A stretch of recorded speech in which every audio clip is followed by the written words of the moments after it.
Okay, بسم الله الرحمن الرحيم الحمد لله رب العالمين الصلاة والسلام على سيد الأنبياء والمرسلين اللهم علمنا ما ينفعنا وانفعنا بما تعلمنا وزدنا بفضلك علما وتعليما إنك على كل شيء قدير. Okay, so who can remind us before we go on to the first major topic? Who can remind us of the spirit and some of the spirit and something of the spirit and of the principles of fixed Sharia punishment, had punishments? Anything at all?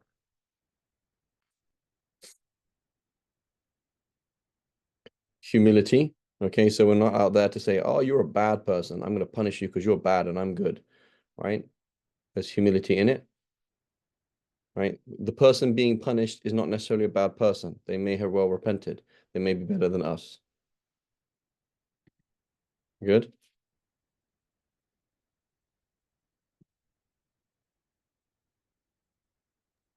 Sheikh, I may get this wrong, but if I recall, it was something also like these are punishments that there's minimal room, I don't know, not room for interpretation, but because the punishment is fixed, there is, I don't know, maybe I'm getting this confused with something else, that there's. Yeah, so if you contrast it with a discretionary punishment, what's called a ta'zir, that changes with place and time and person, right? Whereas the had punishments don't change with place, time, and person, right? And we mentioned, so they might change outwardly in that there might be different conditions, right? So they frequently quote the maja'a, the what is it? The famine. Right? There was a famine in time Sayyidina Umar. So they say, oh look, how Sayyidina Umar changed the Sharia based on place and time. He didn't change the Sharia based on place and time, but the condition, there are certain conditions that are needed. So when there is doubt as to whether somebody, for example, owns something, whenever there is doubt, we don't apply the had punishment. So that's one of the principles, right?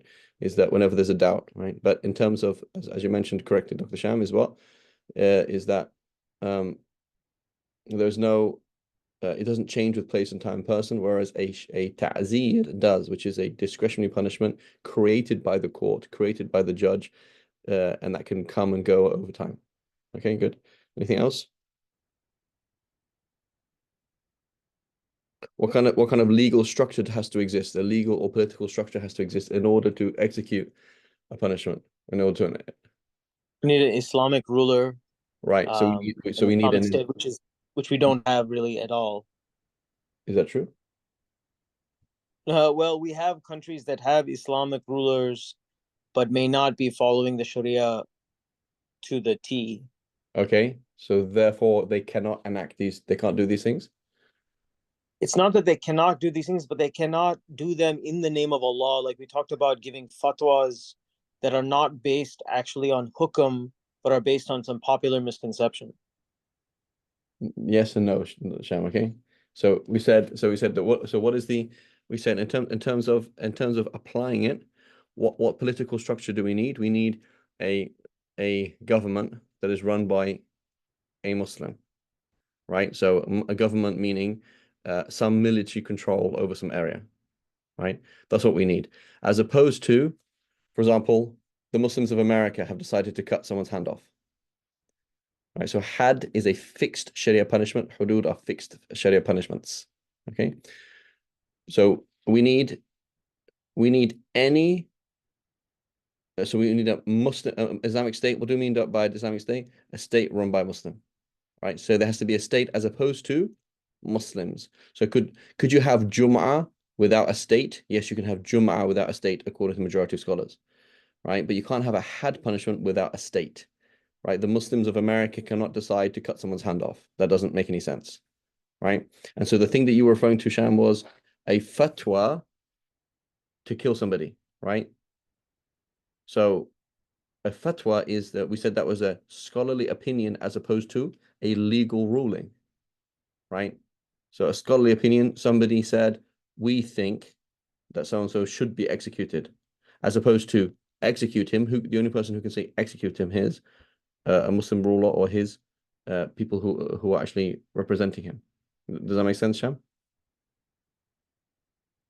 Yes, thank you. Okay. What else did we have? we just mentioned this in passing, the principle of avoiding had punishments when there is doubt. Okay, that whenever there's doubt, we do not have had punishments, right? And we're going to see that in a very clear terms with adultery. Okay, anything else that might what happens I'm when not sure if you get this was. punished? You go ahead, Mohammed. I'm sorry. I'm not sure if this is a principle or not, but it's the distinction between the right of society and the right of Allah. Good, Oh, sorry, the right of society and good. That's the important, right of right? the individual. Right. Yeah. So we give example of what? What example did we give up? So the difference between adultery and theft, or sorry, adultery and killing or Good. And beating murder, someone right? up. So with murder, right? So even let's take a better example, theft, which is called sariqa, versus ghasb, which is theft as well. So theft and theft, right? So if I come up to you in the middle of the street and rip your handbag away from you and run off, we call that theft in English, right? I don't maybe there's other terms for it, I don't know. But it's called theft. Whereas that's not theft in Sharia, right? So what's going to happen now is if so now for stealing, there is a ta'zir, there's this discretionary punishment for stealing, right? Which is up to which is changes with place and time and person. And then there's your right to have your bag back. Okay. If you don't want your bag back, that's fine. And if the government, for example, says the punishment is um you have to stay in jail for 2 weeks. Like, okay, sure. Whereas sariqa proper is a particular type of theft, and that is the right of society, the right of society that the person's hand get cut off. It's not the right of the individual. Okay. And so we have that example last week of the Sahabi coming and saying, Ya Rasulullah, like, it's okay, I forgive him. It's like, but you've already brought it to court. And so now it's the right of society that this person's hand get cut off. Similarly with adultery, as we will see, it is not the right, it is not the right of the husband or the wife, the person who's cheated on, to know or to press charges, right? That's got nothing to do with anything. That's it's the right of society. So perhaps somebody will be like, hey, oh, what happened to your husband? Oh, your husband died. Well, how did he die? I don't understand. Um, you can go and ask the court. So then she goes to court like, oh, what happened to my husband? Like my husband said, hey, your husband died. Go, how did he die? Here's your inheritance. Like, what? I don't understand. Like, that's not really a right that you have, right? Sometimes I guess you probably would know usually, but it's not the person being cheated on has a is punishing that person. Rather, is the right of society for that behavior to be eliminated, right? Go ahead, Mohammed. Yeah, so it's an observation. But I wanted to see if, yeah, like, to correct me if I'm wrong. But I feel like here in the West, these two, these two crimes are defined in the opposite way. So the adultery is a civil matter, where murder is a criminal matter. So, like, if you kill someone, you go to criminal court, and it's called whenever you're in a criminal court, it's the right of the state, which reflects an example, for example, in Canada, as the crown's right. Hmm. And if whereas if you committed adultery while you're not married, there is no harm. But if you're married and your spouse goes to court, they go to family court Hmm. because it's their right to get civil compensation or Right. uh, So it's actually the other way restri- around. It's the opposite way around. Yeah, that's correct. And this is the problem of what we call al-qanun al-wada'i, right? Is whenever we make our own sharia, um, when we see these stark differences between how I might make things up and how Allah's made up things up, it's, Mhm. it sounds like, well, maybe it makes sense to me, right? Lots of things make sense to me, but maybe what makes sense to me does not make sense to somebody in China. And they have a totally different way of looking at everything. And my sense of justice and his sense of justice are totally different, right? And that's why it's slightly different. Okay, Jazakum khair, Muhammad. Okay, so now I think that's that. Let's go on to adultery then. So number one, adultery, that's not a very good translation, right? Because adultery does not mean, where are we going? Where are we? This is called a zina, right? A zina. So adultery, correct me if I'm wrong, in English means cheating on one's spouse. That's adultery. But we're talking about adultery, or we're talking about extra, so pre or extra marital intercourse. That's what we're talking about, right? We're not talking about adultery. It's not limited to that. Okay, and so Allah subhanahu wa ta'ala says, a surah which has been sent down and made clear and obligatory, and made obligatory and revealed therein verses of clear evidence that you might remember. When a woman or man is found guilty of adultery, lash each one of them with 100 lashes, and do not take pity for them in the religion of Allah, if you should believe in Allah on the last day. I.e., it's not your right to do that. So you should have pity. I mean, I'm sad. I'm sad this is happening, but I'm not going to change the ruling. You can't do that because you feel sad. And let a group of the believers witness their punishment. So that is witnessed, right? Something public. Oh, this happened. Oh my God, that this infringement on the structure of society has happened. Wow, that's really, really bad. So Allah mentions in the Quran lashing. Okay. And in Surah An-Nur, Allah subhanahu wa ta'ala, and it says, and those who accuse chase women, okay, and then do not produce 4 witnesses, lash them with 80 lashes, and do not accept their testimony ever after. So there is actually 2 or 3 in reality, kind of had punishments that go hand in hand. One is the had punishment, the fixed Sharia punishment for adultery. The other one is the fixed Sharia punishment for accusing somebody of adultery without witnesses. Okay, so these are 2 things. One is called had zina, the other is called had al-qadh. Okay, and 1 second, Badr. So Sayyidina Umar, he said, "O people, the standards have been set for you, and the obligations bound, sorry, and you have been left on a clear path, unless one of you turns others to the right or to the left of the path." And then he wrung his hands. He says, "Be very, very wary, lest you abandon the verse of stoning." Which verse of stoning? We didn't read a verse of stoning. We read a verse of lashing. And you let anyone say that the Quran only mentions the punishment, one punishment for adultery. Okay, what's he referring to?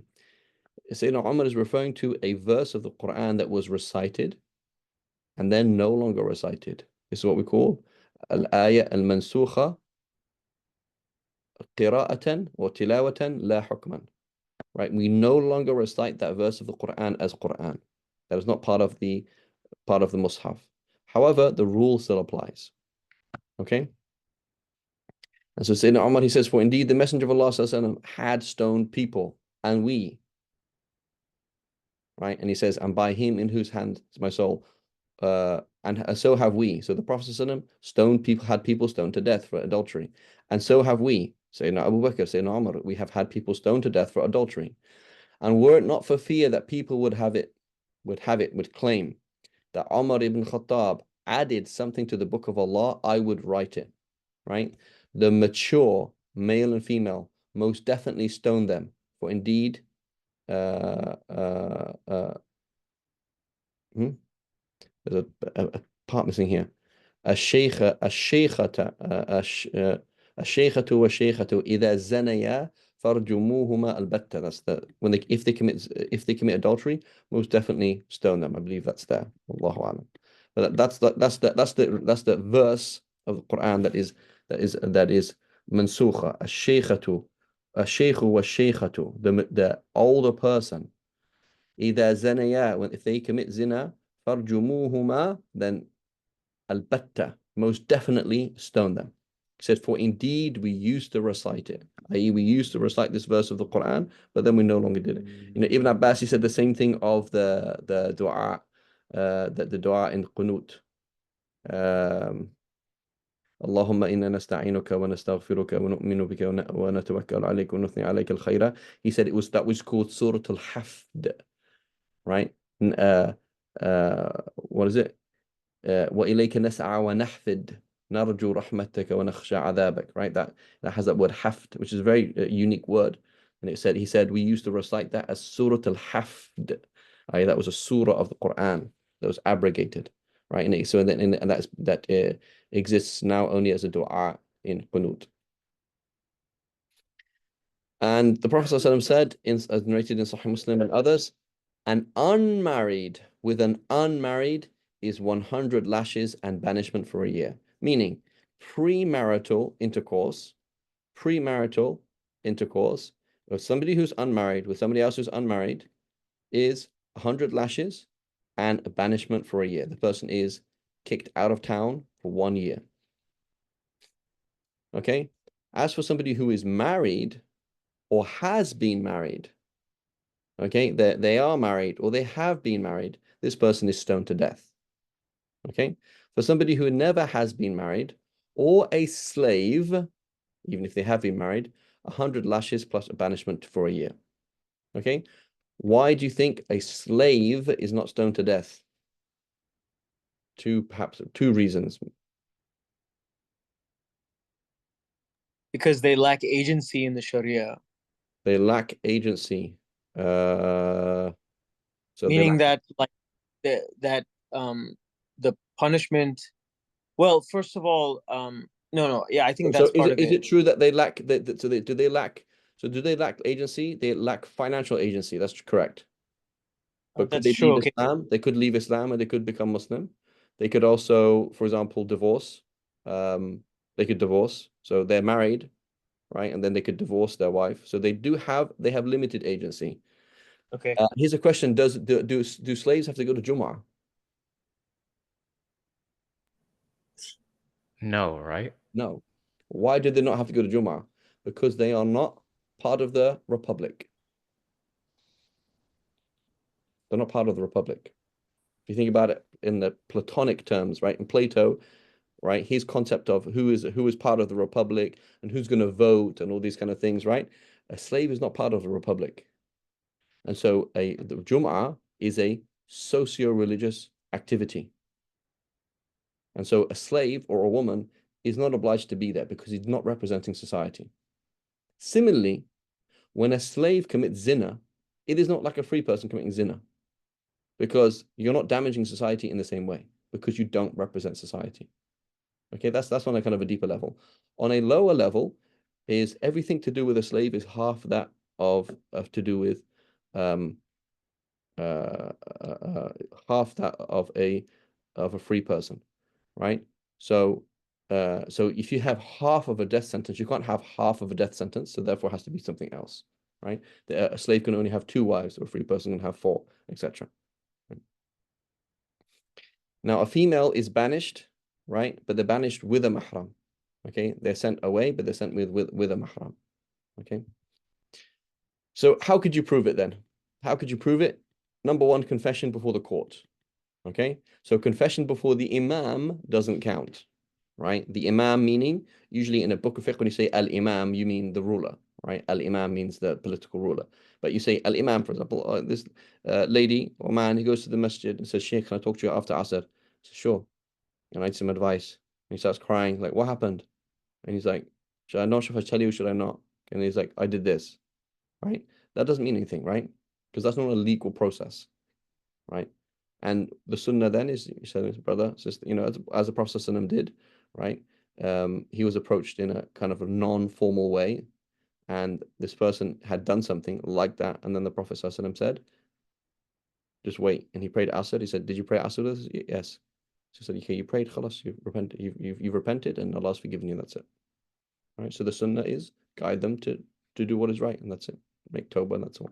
But if you go to the court and you confess before the court, okay, and it's a clear confession and a valid confession, then that's proof. Okay, so that's proof number one. And so during the time of the Prophet ﷺ, as far as I know, there was no other scenarios besides confession. So there's, I think, 2 men. No, more than that. There's a handful of people, but it's like at least I think 2 women confessed, another man confessed, right? But that's a confession. Right, and so this is what we see. I don't think we find anything else.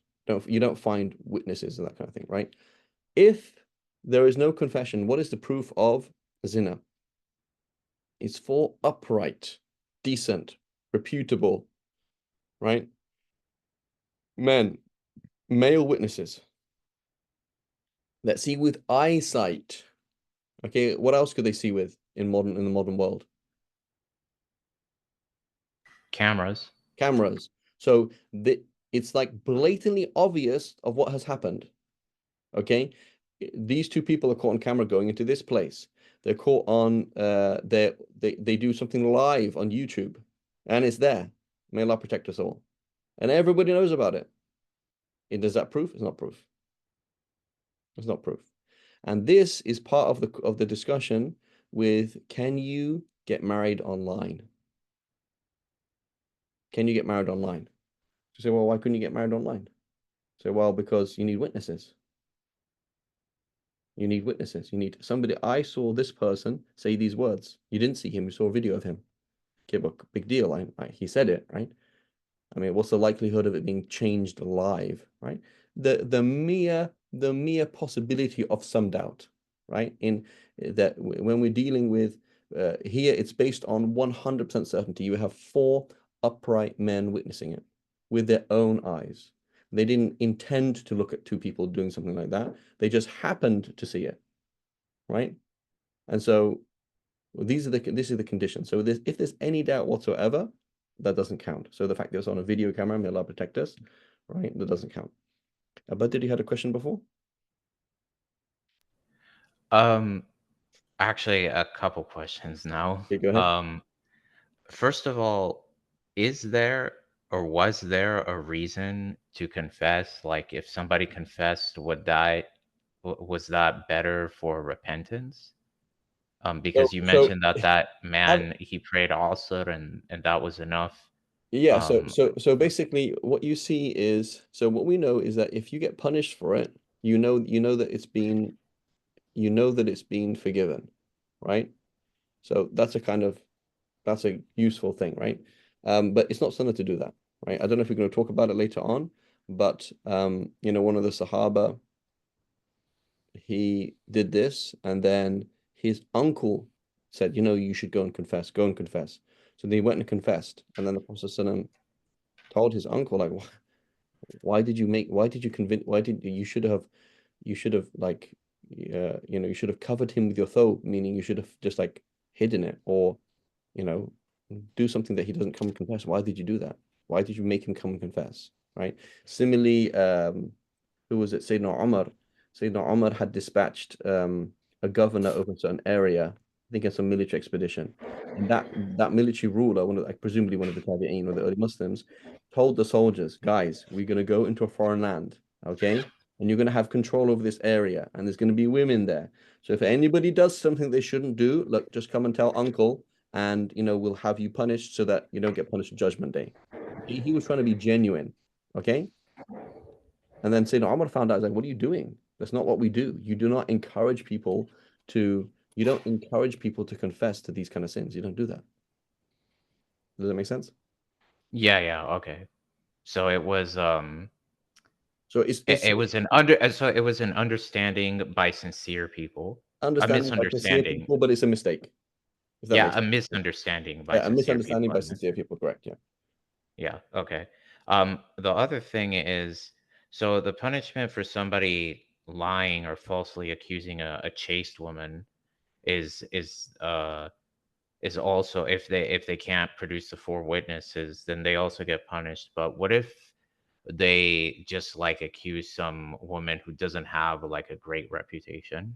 Yeah, so if somebody is known, publicly known, for example, on social media, on TV, they're known for committing zina, then there's no punishment for that. Okay. Right?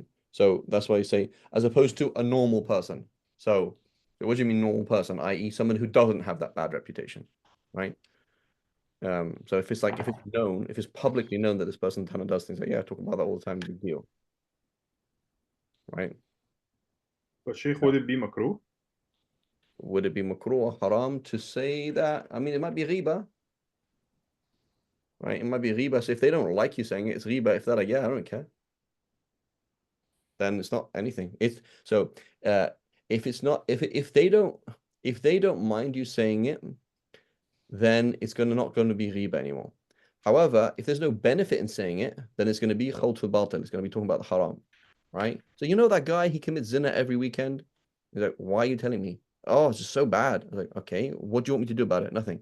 Oh, look, there's another guy. He's like, why are you telling me about the haram every 2 minutes? It's just interesting, right? So, so Imam Nawawi, he mentions that somebody says, for example, someone talks about the haram, they're not doing it for a particular benefit, but he mentioned that, like, for example, they're doing it as like, it's so sad. Astaghfirullah, it's so sad.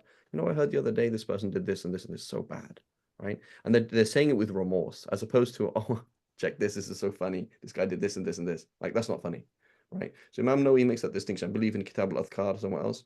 He makes that distinction between like how you're talking about it, right? Now, I think the Hanafis are a bit stricter. They say you have to have some kind of benefit. Like, you can't talk about the haram unless you're trying to warn somebody or educate somebody, right? Don't go to the city. In the city, they do this and this and this, right? Or this person will do this and this and this, and you need to tell them, right? But Imam Nawawi, I believe he mentions it like that. He mentions it in the context of like somebody saying it as a, entertainment, right? So like just sharing stuff because, oh, it's so, they're saying it with, I can't remember the word he uses, like deeming it light, right? As opposed to saying it with remorse. But generally speaking, it's either going to be riba if the person doesn't want to, or it's going to be haram just because it's khawt fil batil, talking about the haram for no reason. Right? Okay, so now go ahead, Muhammad. I'm sorry, just because So we're there's still two at the Muhammads. same There's point. Muhammad Dawood and Muhammad, which is the other Muhammad? There's Muhammad Sharif, is it? I had a different account and I just logged out Okay. from the other one. No worries. Go ahead. This one. So the eyesight matter. Does that include every other form of shahada? Like, for example, the ijaza is one of the things that comes to mind. A lot of people would provide Quran recitation, like ijaza for Quran recitation over No, Zoom or over a call. because that's ijaza of riwayah. That's not a court. That's not a court thing. So, but when you say shahada, for example, in nikah, yes. Right, that's the default. So here, is it that's the answer? That's the only answer. There's no way other answer. Perhaps Allahu Alam. But the default is, that in marriage, for example, we're very careful. So when we say the shahada, right, I saw so and so, like, did you see so and so? Right? And when you talk about shahada, it's you seeing the person, right? That's the default. Allahu Alam. So here again, it's all based on removing any doubt whatsoever. So you saw these four people, they saw this with eyesight. They saw penetration, meaning things going inside things. Like, you didn't see two people on top of each other. They didn't see two people together in a room, right? They saw something going inside something else. It's like that they saw exactly that, which is extremely unlikely, right? It's possible, but extremely unlikely, right? And then their witnesses corroborate. So the court asks, what time of day was it? So, it's midnight. I mean noon. So one says midnight and the other says noon. It's like, that doesn't make any sense. One says, okay, the guy was where was he from? He say, he looked like Asian. The other guy says, no, he looked like Middle Eastern. The other guy says, no, he looked like African. Like, what are you talking about? That doesn't make sense. So your witnesses, there's the evidence to suggest that your witnesses are there's the law of, like, there's a conflict here. It doesn't make any sense. So it has to be crystal clear. Which basically, has it ever happened? I don't know if that's ever happened ever. I can imagine it happened through what's it called? Through bribery, right? That there were four witnesses perhaps that were known publicly to be upright, and they all made this testimony. And they made a show in court and they had somebody stoned to death in a haram way. I can imagine that's happening, right? Things like that have happened. Government have been corrupt, rulers have been corrupt, people use their reputation, their righteousness to do things. It's possible, right? But otherwise, has it ever happened historically? Allahu A'lam. Right? Allahu A'lam. Okay. So it says, go ahead.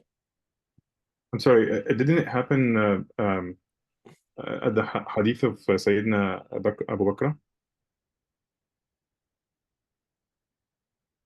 With witnesses? Yes, when Sayyidina Umar asked them to withdraw their testimony, and three of them withdrew, but he didn't withdraw his witnesses and says, Wallahi, I saw that. And then he got whipped.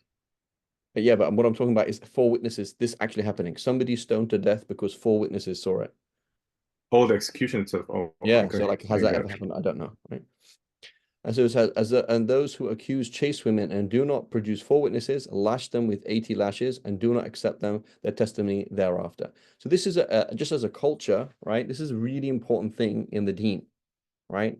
Is if you're going to say something, say it, right? So we're going to talk about li'an later on, which is something else, which is a bit more provable, which is a man accusing his wife.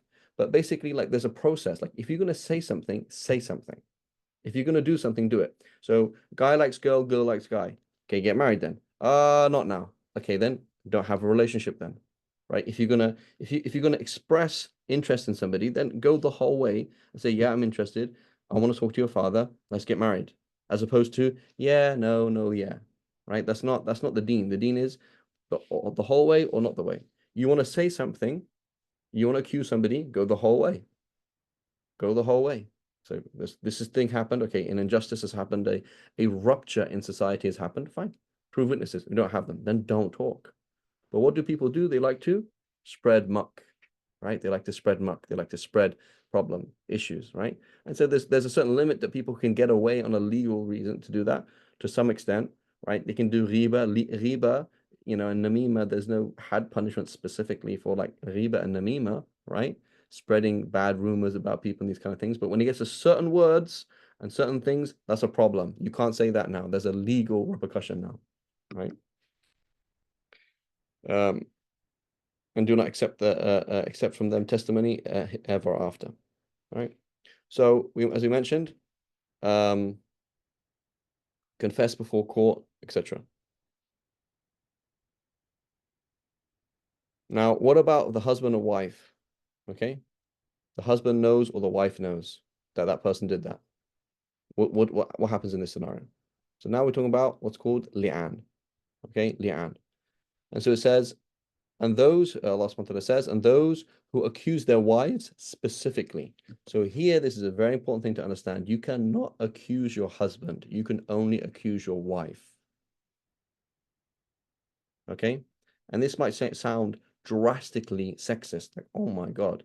So basically, men can just do whatever they want and get away with whatever they want. And women, if they step out of line once, that's it. They get stoned to death. Subhanallah. Wow. How oppressive.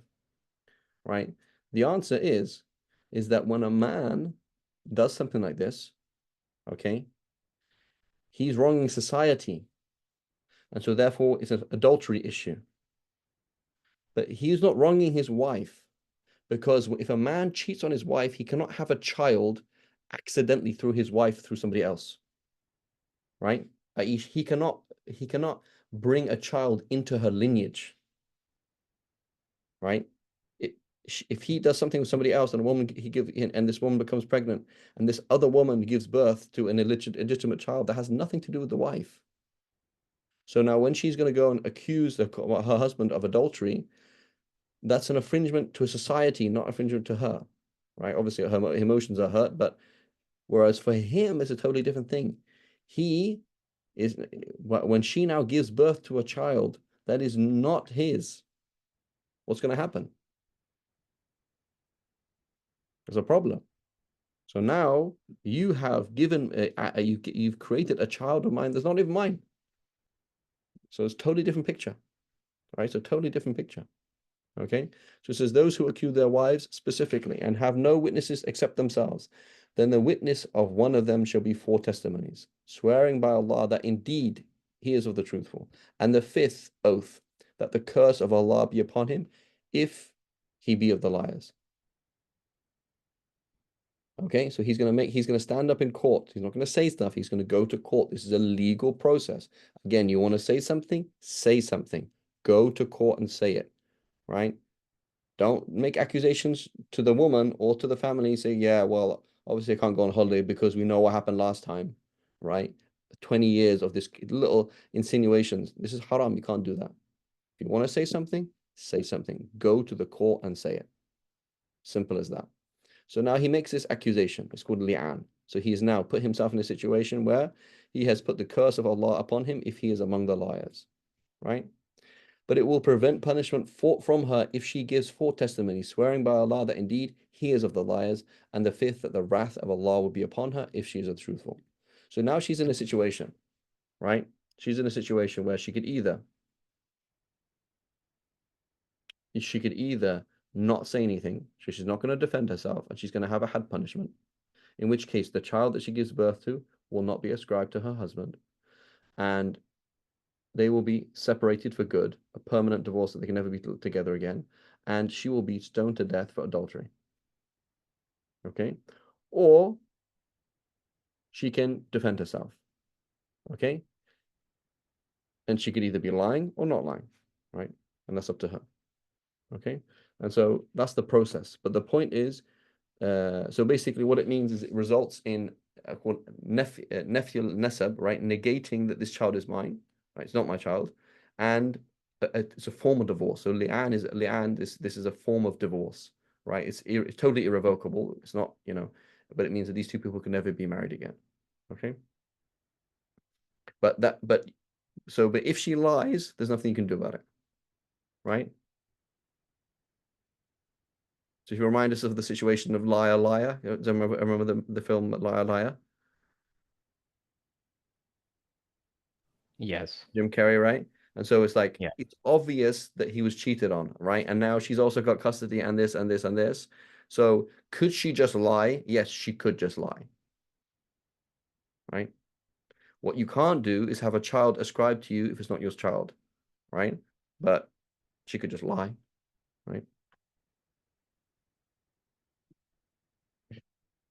And so, but at least there's a process, and it's a legal process, right? Okay. So confess before the court, husband or wife. So this would then absolve lineage from the father. It's not your child. It's not a mahram to you. There's no nafaqa wajiba. You don't have to support that child, etc. Establish adultery if not rejected. Never can marry, right? And avoid punishment or accusation by saying the words that she needs to say. Okay, now in terms of akhlaq, don't embarrass and don't confess.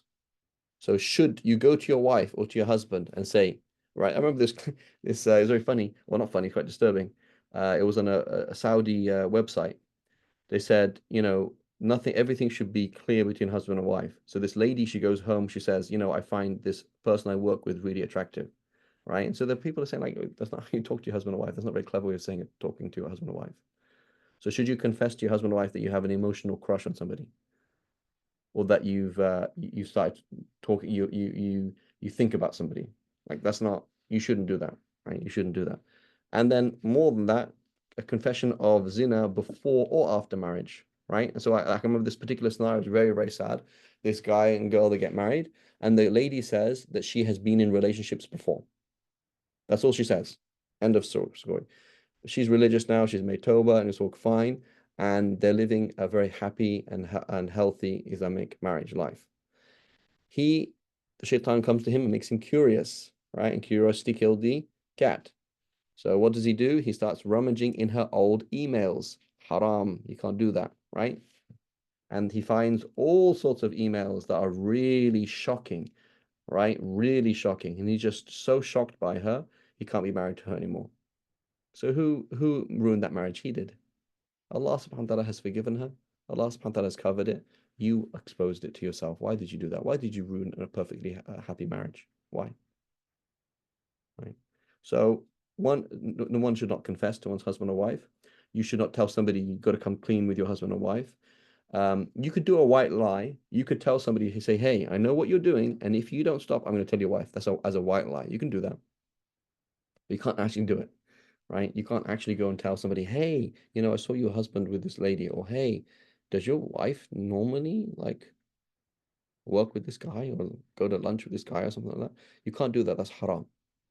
Okay. So what you do is you talk to them privately and say, I know what you're doing. This is haram. Don't do it. Okay. So don't confess and don't embarrass. If someone's in a situation, may Allah protect us all, where this happens, what you do is you say, listen, I can't need this person. Honestly, they can't live with this person anymore. Right? I just can't do it. So fine.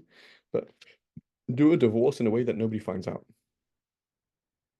Right? For example, you say, oh yeah, you know, we have, we actually been going to marriage counseling for the last 10 years, and, it didn't work out, and this and that. And, I have certain mental problems. That's why I can't be married to her anymore. Okay. So then everyone's thinking, oh, you have a problem. That's why you divorced her. Right. As opposed to, oh, she did this and that's why you divorced her. Or he did this, that's why they're divorced. Right. So it should be done in a way. And this is something I mentioned in that video, the playlist I did on marriage, is like the number one right that you have when you get married, right? And the fuqaha, they don't talk about this, right? Because it's not a legal issue. But the number one right that you have when you get married is privacy. Right? Allah subhanahu wa ta'ala has put you in a very, very powerful situation, which is you are privy to information that can really, really hurt somebody. And Allah is going to give you that gun and say, don't pull the trigger, because you could hurt somebody really badly. So don't embarrass people. Don't do that. Right? Keep it as private as humanly possible. As private as humanly possible. Right? You just keep it like that, and try and make another way that it didn't work out, this, that, you have depression, and I don't know, something. This, make it seem like it's your fault, make it a believable argument that is kind of like not a lying, but it's clear to people like that something else happened, as opposed to people starting to think, oh yeah, I had heard this and that's why it happened. Right? We shouldn't put people in that situation. And you don't go and say to prospective bride or groom, oh yeah, I was in a relationship like this and this and this. You don't say that. Right? And nor do you ask, right? So I'm asking the sheikh once, like, could you ask that question? Or can you ask your prospective spouse, are you a virgin? And he said, no, you can't ask that question. If you don't trust the person, don't marry them. You can't go and ask these kind of questions or prove that you're a virgin, right? And so it's not a healthy way of starting a relationship at all, right? Is that you say, I don't know everything about you and you don't know everything about me, but I know enough to live with you, and I don't need to know this information, and you shouldn't bring that information up, right? It's not healthy. It's not part of the relationship. It's not Islamic. Sheikh, can I ask a question? This one, I go ahead, Sham. Is this why there's such an emphasis then in our deen that when you are introduced to someone for the purposes of marriage, that you are allowed to ask questions of their friends or witnesses, because instead of asking them directly, which is not allowed, that you can gain their character, and that is permissible. It's not considered. You get a picture, right? You get a picture. I remember, for example, when Imam of a mosque, he said this. He said, there's this guy asking the Imam. He said, Imam, there's this girl. I like her. She doesn't sleep around, but she does drink. So the Imam says, if you drink, you sleep around. Right? So it's like you get this picture. It's like, okay, this is the world that you're in, right? I'm not saying you did this, but this is the kind of thing. These are the kind of things that happen, right? These are your kind of friends. This is your environment. That's the kind of thing that happens. So, if you're happy with that, it's like, yeah, khalas, neither of us had a good past, and so let's just go forward, right? And they're just fine with that. I remember one guy, he said, for example, he married this guy, he married this girl knowing that she used to date his friend. So he's like, fine, I don't have a problem with that, but just don't mention his name, and we're not going to have him around the house. Right. So that it was clear, like they known about each other for like 15 years. Right. And so like, but don't go into specifics. Like, don't start talking about, okay, this and that, and so you can get a picture, right? You can get a picture about certain people, right? And so it's like, oh, but we shouldn't ask direct questions, and you shouldn't even ask the friends, are they a virgin? Do they ever have a boyfriend? But you can just get ideas, like what's this and what's this, and you get an idea, right? Can everybody hear me? Yes, Yes, you Okay, you sorry. cut Yes, out Sheikh. for just like a couple seconds. Okay, does that make sense, Sham?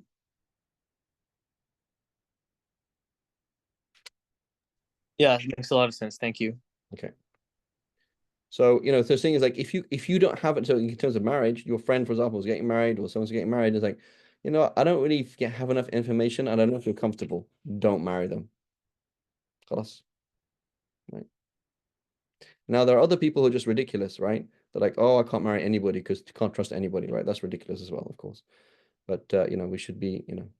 So, and in terms of in a marriage, this thing happens, don't confess and don't embarrass, right? And so, here this was this, I believe this from Sayyidina Umar. Somebody saying, so that I committed adultery. He says, have you told anyone else? He says, no.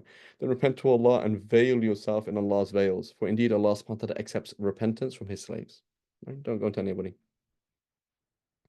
Another scenario, somebody said, Ya Rasulullah, committed zina, and the Prophet ﷺ turned away from him 3 times. Perhaps he hadn't heard him 100% clearly. Perhaps it was vague, right? So he's trying to put doubt in the situation, turns away from him. And then the Prophet is like, oh yeah, he's insane, right? That's what's wrong with him. He's insane, yeah?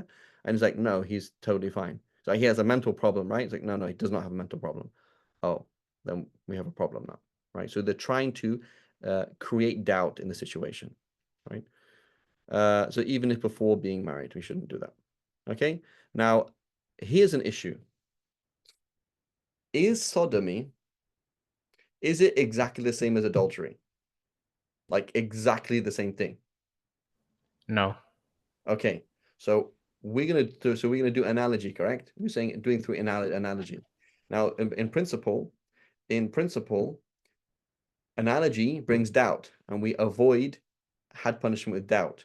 So according to the Hanafis, they say there's no had punishment for sodomy, right? And similarly, if a man did something with a woman in that same body part, right, it's not considered a zina for the Hanafis because there's doubt, right? They say, well, that's the whole point. We have this principle. Tudra al-hudud bi-shubuhat, right? We always avoid giving had punishment whenever there's a doubt. There's a system that we all apply. The Shafis, they say like the analogy is too close, right? The analogy is too close, so it's the same thing, right?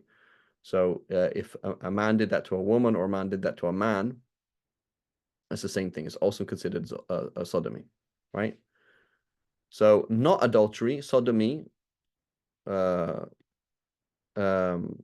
with one's spouse, right? So that's haram, right? And I don't think even we call it sodomy, do we? I don't think it's called that. But anyway, with a spouse, that would be haram, but that's all, right? Other sexual activity, touching, kissing, whatever, right? That's not considered adultery, right? Bestiality, okay? Somebody doing something with an animal, right? That's not considered adultery, right? So again, that's gross and disgusting, but there's nothing to do with lineage, nothing to do with breaking the fabric of society. So it's not the same thing, right? And so in the Shafi school, the animal is going to be slaughtered if the animal is an edible animal. If somebody does something to an edible animal, then that animal will be slaughtered if they do that. Okay, and so if it's not adultery, then there is a discretionary punishment, right? Somebody, for example, was seen by the police kissing some girl in the street. Okay, something like that, for example. Right? Or I don't know what it is. There's a discretionary punishment, right? And so some of these things as well is going to be culturally sensitive. So for example, the guy says, yeah, but she's my wife. So yeah, but that's not appropriate in our culture. We don't do that in our culture, right? So that would change with place and time, right? Somebody doing something that's not even haram, but it's just inappropriate, right? Or saying something inappropriate to their wife in front of kids. Like, why'd you do that? Right. So that, you know, the principal of a school says that in front of all these kids. Like, why did you say that? It's super inappropriate. So say, well, you know, it's not really technically haram because it's not vulgar really, but it's just something that you wouldn't say in front of kids. So then that's also something that's inappropriate. Like you're doing something wrong, but even though it's not actually sinful, right? So some things that are not sinful, but it's inappropriate, right? And so that could call for a ta'zir. The judge, you know, the judge or police, there could be a law of a country, this kind of thing, that kind of thing, etc. But it's not considered adultery. Okay. Any questions or queries?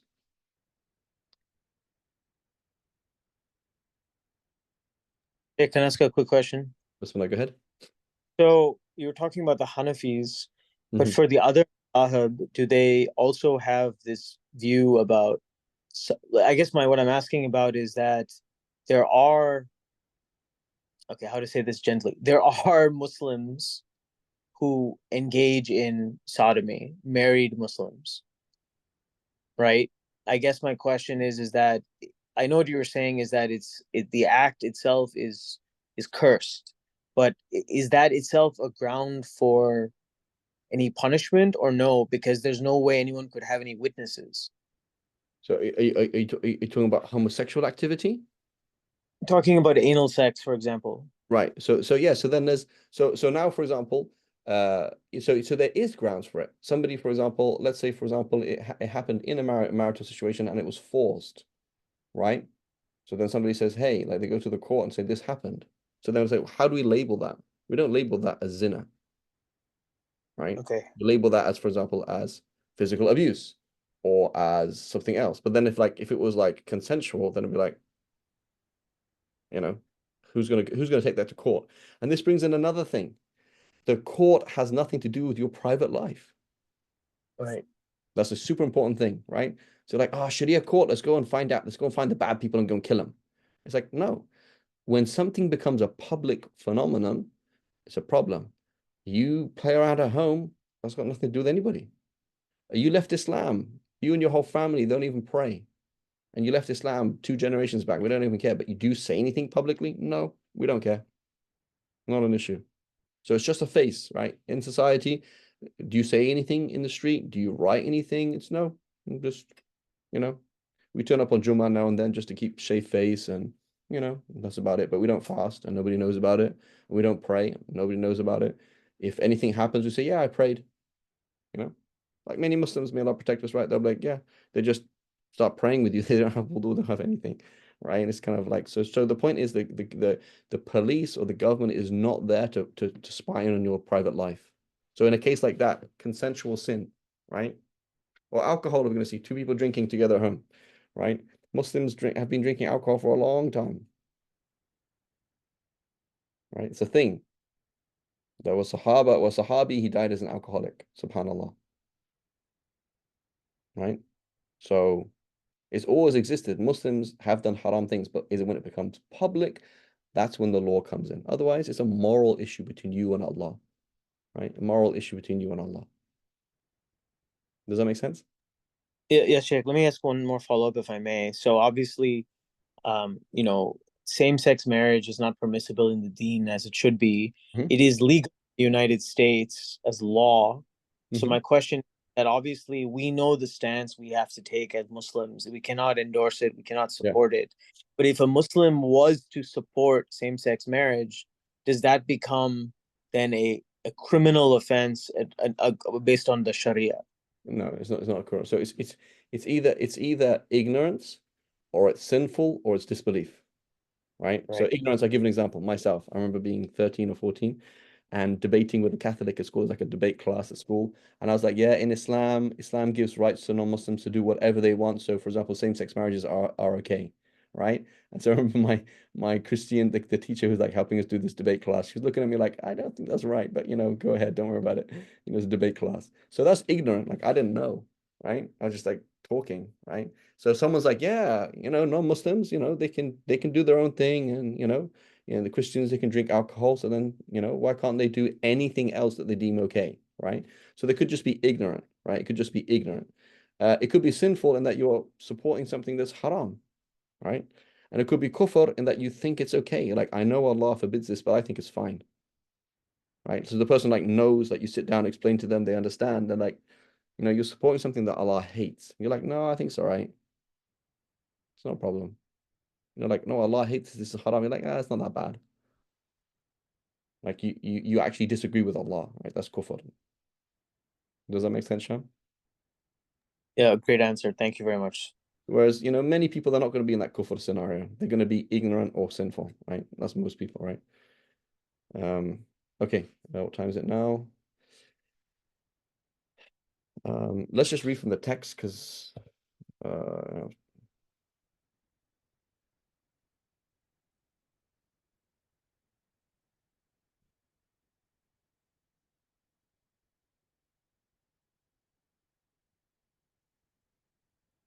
find it in that's killing, expiation. Hudud, fornication. Okay. Okay. So it says, where are we? Says there are two types of fornicators. Those who have the capacity to remain chaste, right? This is called muhsan, right? That's the phrase that it's used, meaning somebody who is free and has been married, right? And so even, for example, just to remove the doubt, in the Hanafi school, they say, you've been married, correct? Did you, when you got married, did you consummate the marriage? Yes, great. So we agree with them. They say you've got married and you consummated the marriage. So Imam Abu Hanifa, he says, what if you married a non-Muslim? Right? So you married a Christian and then you consummated the marriage. And thereafter, in that marriage or thereafter, you committed zina. They say that's not considered zina. So why? Because you weren't in a Muslim marriage. You were in a halal marriage. So you're not chaste in the sense that somebody who's married to a Muslim. It's like, wow, he's trying to remove every single possible doubt, right? You're like 100% chaste, right? And then those who do not, meaning a slave or somebody who's not, right? So this is a phrase that's interesting, but so those who do not, meaning somebody who is a slave or somebody who is has not been married. The penalty for those who have the capacity, the muhsan, is lapidation, stoning to death. For others, the penalty is flogging of 100 lashes and banishment for 1 year to at least the distance of shortening prayer. So they have to go far away. And then, so he says, the 4 conditions are to be mature, to be of sound mind, to be free, and to have intercourse within a valid marriage, right? So again, this is where the lawyers are going to come in. Your Honor, his previous marriage was actually invalid because look, the witness was this, right? It's like, oh, okay, sure, right? Can you see that where the role of the lawyer there is like, Your Honor, right? He's trying to show where is the doubt, bring in the doubt somewhere that he wasn't actually validly married before. The punishment for a male and female is half the punishment of non-slaves. And then it says, sodomy and bestiality, the punishment for performing sodomy and bestiality is the same as fornication. That's not correct. So here, this last part here is that bestiality is not. Okay? So that's a weak position. We have to, obviously, this book was written 900 years ago, right? And so some things have changed in the Shafi school since. So this is intimate contact. Where are we? Someone who has intimate contact with other than genital penetration is subject to a discretionary punishment, kissing, whatever it is, that is less than the lowest set punishment. So in the Shafi'i school, when we have a ta'zir, the discretionary punishment cannot be A, financial, you can't be fined, and B, it cannot reach more than 40 lashes if it's corporal punishment. So it has to be less than the lowest possible punishment, right? The Hanbali school, they do allow that. So for example, the Hanbali school, you can have things like death penalty for drug smuggling. We can't do that in the Shafi school. You couldn't have a death penalty for drug smuggling because drug smuggling is a ta'zir, it's a discretionary punishment. So you can't have a death penalty for that, but you can in the Hanbali school. Okay, and then it mentions when one accuses another of fornication, there is an obligatory punishment, meaning it's binding for the accusation if 8 conditions are met. 3 conditions concern the accuser. They must have reached puberty, of sound mind, and not be the parent of the accused. So you cannot. So if you accuse your child of committing zina, you cannot be punished for doing that. It's sinful, of course, but you can't do that. Right? As we'll learn later on, similarly, if you in the Shafi school, if you kill your son, you cannot be killed for that. Right? Can't do that. 5 conditions concern the accused: that they're Muslim, that they're mature, they're of sound mind, that they're free, and that they're chaste, i.e., they're not known to be, they're not, for example, publicly showing off their sins. A free person is flogged 80 lashes, a slave 40 lashes. The punishment for accusation of fornication is dropped, providing one of the 3 conditions. Proof is brought. So the guy makes a claim, he doesn't have his witnesses, he's told, hey, you're going to be punished. He's like, okay, sure, I'll bring 4 witnesses. The accused pardons them, I forgive you. So notice it's kind of a right of the individual. And it's followed with public imprecation. right? Or confession as well, right? So he publicly says, "Hey, we all know what we all know what you did with so and so." He's like, "Yep, that's true." It's like, oh, okay. So then there's no punishment for that because he confessed to it.